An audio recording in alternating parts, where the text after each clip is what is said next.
Jemaah haji terlantar sampai jam 3, setengah 4, balik, bahkan nyewa bus untuk balik. Walaupun mohon maaf diingkari sama Dirjen Haji. Faktanya begitu. Jangan ketawa-ketawa Pak, ini serius. Ini kita pakai duit umat nih. Orang puluhan tahun antri Pak. Kalau Bapak hambur-hamburkan itu kota, dosa kita Pak. Puluhan tahun orang antri Pak, reguler itu. Seperak, 2 perak, 10.000, 5.000 dikumpulkan, menabung untuk bisa berangkat. Ada kuota, kita tidak memberikan kepada mereka. Sebenarnya berapa kuota haji? Kita tahu Pak, setiap tahun ada 1%, 2% yang tidak terpakai. Bapak kemanakan kuota yang tidak terpakai itu? Kenapa tidak terpakai? Saya secara pribadi hanya mengakui kuota itu yang diberikan, dibagi sesuai proporsi adalah yang telah diputuskan oleh Panja dan keluar Kepresnya. Tidak ada pemberian kuota 10.000 kemanapun kepada Pak. Dari mama Bapak berikan itu. Apa dasar hukumnya Bapak berikan 10.000 itu? Pak, itu hak haji reguler Pak, yang sudah puluhan tahun menunggu Bapak. Masa Bapak ambil? Tega betul kita. Puluhan tahun mereka menunggu Pak. Lumayan 9.000 orang akan berangkat itu. Bapak berikan kepada orang yang berduit berangkat haji. Saya nggak ikut-ikutan Pak. Pertama, saya mengucapkan banyak terima kasih atas paparan yang Bapak-Bapak berikan kepada kami, yang tujuannya adalah untuk meyakinkan kami bahwa pelaksanaan haji tersebut insya Allah akan berlangsung dengan baik dan sukses. Haji tahun 2024, menurut ceritanya, menurut analisa, ada permasalahan-permasalahan pokok yang akan terjadi pada haji 2024 ini. Pertama, permasalahan cuaca. Konon menurut informasi yang kita dapat bahwa haji terpanas yang terselenggara selama musim haji ini adalah haji 2024 ini. Benar atau tidak, wallahu alam. Mudah-mudahan kita selamat.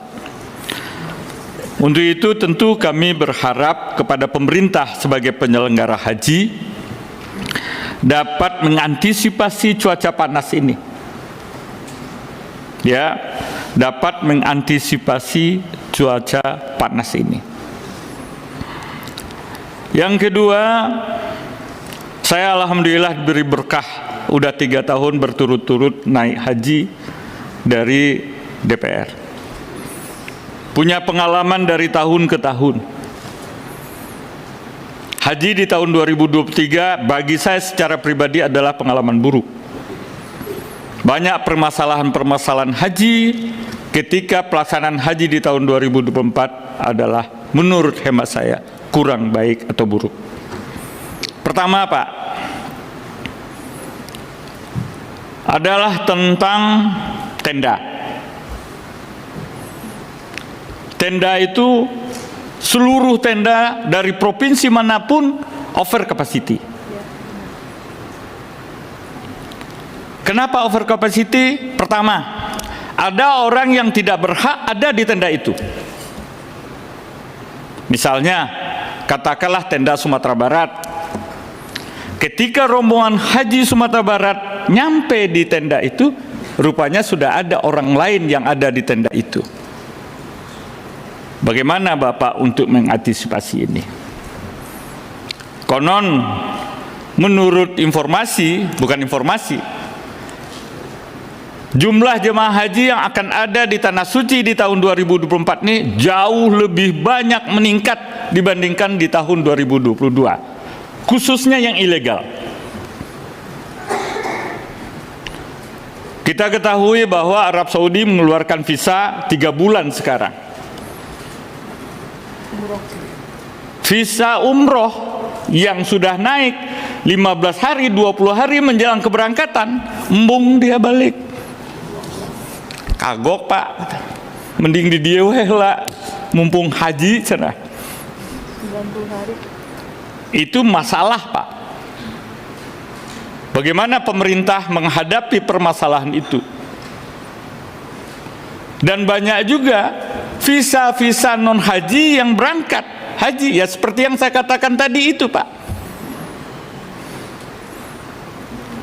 Banyak yang visa bukan haji tapi berangkat haji. Ini juga masalah. Jadi mohon diantisipasi sama penyelenggara. Kita nggak mau kejadian seperti Musdalifah terjadi lagi Pak. Waduh, sedih, nangis itu Pak. Nangis itu. Jemaah haji terlantar sampai jam 3, setengah 4, balik, bahkan nyewa bus untuk balik. Walaupun mohon maaf diingkari sama Dirjen Haji. Faktanya begitu. Karena apa? Hari sudah jam 2 Pak. Melihat ada bus 2 nongkrong, didatangin busnya, antarin kami ke tenda. Wah, saya nggak bawa rombongan Anda. Nah, demi bisa pulang saweran. Ini fakta Pak. Saya ikut saweran. Saya balikin, Pak, saya ikut sawer atas Bapak telah sawer. Jadi mohon tragedi Musdalifah jangan terjadi lagi Pak. Tolong Pak. Sangat artinya bayangkan Musdalifah kita tahu ya, tidak ada tenda di situ, tidak ada apa-apa di situ ya. Jemaah haji sampai jam 2, setengah 3 masih ada di sana. Ini fakta Pak. Yang ketiga adalah makanan. Ya, makanan ini kita lihat viral di di video-video ya, yang masakannya itu aja ya. Mungkin ya Pak Hilman tahulah bagaimana makanannya. Nah, mudah-mudahan saya hanya mengingatkan pada hari ini, kami mengingatkan Bapak pada hari ini, supaya itu tidak terjadi lagi. Yang ketiga, hotel. Sebagaimana yang disampaikan Ibu Esti tadi, ya, kecukupan hotel, kelayakan hotel, kenyamanan di hotel betul-betul harus diantisipasi.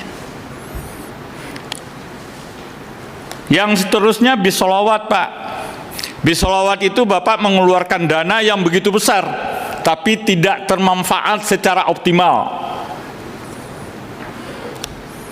Tolong Bapak sosialisasikan secara baik mobil sholawat itu. Jangan ketawa-ketawa Pak, ini serius. Ini kita pakai duit umat nih. Mobil sholawat itu banyak yang tidak terpakai. Contohnya di terminal haji dekat Masjidil Haram. Saya ketika itu berkunjung sama pimpinan saya Pak Aceh. Saya sampai teriak, Bapak jemaah Indonesia, ya mau kemana? Ini mobil Indonesia. Tapi karena mereka tidak tahu, mereka masih memilih naik taksi yang sekian ratus real daripada pakai mobil yang gratis. Karena apa? Karena tidak tersosialisasi. Buang-buang uang jatuhnya. Khusus tentang ini saya meminta kepada Pak Hilman, kepada Dirjen Profesor Hilman, kepada Dirjen PHU, harus mempersiapkan mitigasi keadaan darurat. Bila mana terjadi sesuatu hal yang di luar rencana kita. Contoh ketika terjadi permasalahan di Musdalifah. Ada plan A, plan B, plan C yang Bapak harus siapkan untuk mengatasi permasalahan itu. Ya, harus disiapkan mitigasi bila terjadi keadaan di luar rencana. Penting ini menurut hemat saya Pak. Bapak punya 4.000 petugas haji. Besar itu Pak. 4.000 kan Pak? 4.000 jumlah petugas haji. Kalau ini tidak termanfaatkan secara baik, dosa kita semua Pak.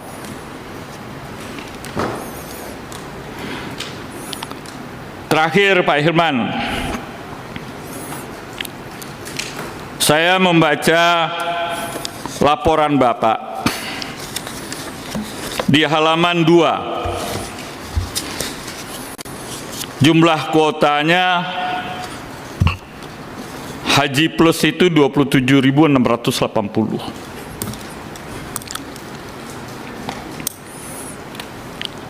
Pertama, sebelumnya saya meminta tentang penambahan itu, saya pengen tahu Pak, objektif Bapak sampaikan.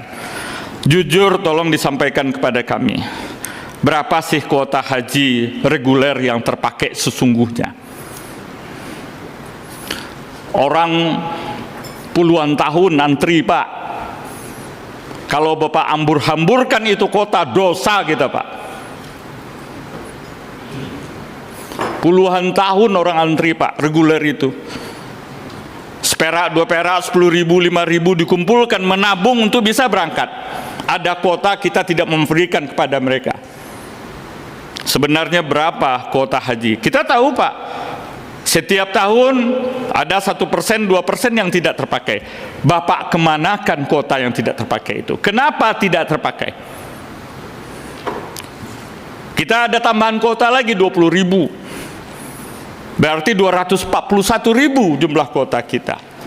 Berapa yang dipakai reguler, berapa yang dipakai oleh NH+. Profesor Hilman, saya secara pribadi hanya mengakui kuota itu yang diberikan, dibagi sesuai proporsi adalah yang telah diputuskan oleh Panja dan keluar Kepresnya. Tidak ada pemberian kuota 10.000 kemanapun kepada Pak. Dari mana Bapak berikan itu? Apa dasar hukumnya Bapak berikan 10.000 itu? Saya membaca ini di halaman Bapak, di halaman 2 disebutkan jumlah kuota Bapak menjadi 27.680. Saya kaget tadi, saya hitung-hitung. Kok 27.680? Menurut hitungan saya cuman 17.000, 19.290. Saya nggak tahu apakah saya nggak diikutkan di dalam rapat-rapat keputusan itu. Rasanya keputusan Panja ini hanya tetap sebesar 8% dari kuota yang ada. Kalau 8% dari kuota yang ada hanya 19.290 Pak. Ini 27.680. Apa dasar hukumnya Pak? Keputusannya dari mana?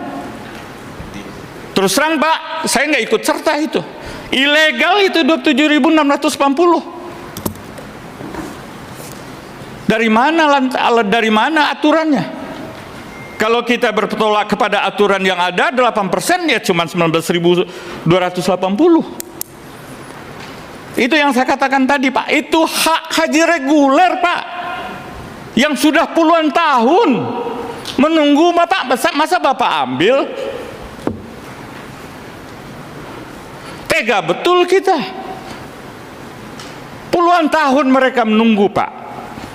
Lumayan 9.000 orang akan berangkat itu. Bapak berikan kepada orang yang berduit berangkat haji. Saya nggak ikut-ikutan Pak. Ini rapat kita live. Terus terang, mohon maaf pimpinan, saya tidak ikut serta di dalam konteks itu. Yang 10.000 itu saya ingin tahu kejelasannya dari mana itu didapat. Apa keputusannya? Apa dasar hukumnya? Sebab berdasarkan apa ketentuan hanya 8% yang dibagikan secara objektif dari kuota yang ada.